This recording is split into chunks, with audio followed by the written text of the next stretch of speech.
your steel H beams for concrete. So when you're trying to set up, and when you're doing 100mm H, it's quite easy to do. But when you're doing like a 6m 150, these are quite heavy. They're really, really hard to do. So what you'll do prior to, you'll sit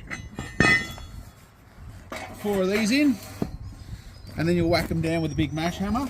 They're real heavy duty.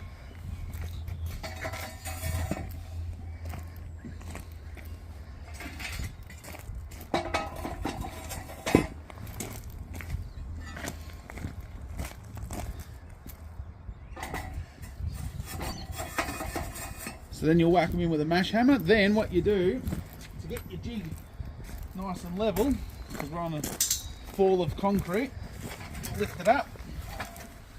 We'll rattle these up nice and tight. And then that stops them from moving once you've whacked them down nice and hard. Next thing you'll do is you'll either have an excavator lowering in your H-beam, and then you'll get a spirit level and you'll put it to wherever it needs to be.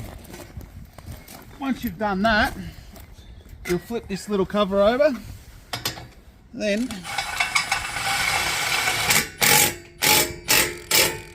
that holds that in place. Now that cover is there for when you have your agi come through off the chute, so it doesn't get any concrete on that nut, and then seize it up with the concrete. Now that's all level, what generally happens is when the concrete comes down the hole, it whacks it, and then the post and the frame will slightly move. So then we've got a couple of these different frames that you put on this side, and you'll put one here if you want it. You'll tighten that up, and then you'll whack another peg in there that's on top of the retaining wall height. That's what holds it. And then also we have a longer one if you want to go out even further. So if you, and then you prop that one on. So you do that. Then the last part, which I've stuffed up, is pop that out. You pop that over. Goes in there. You put that on.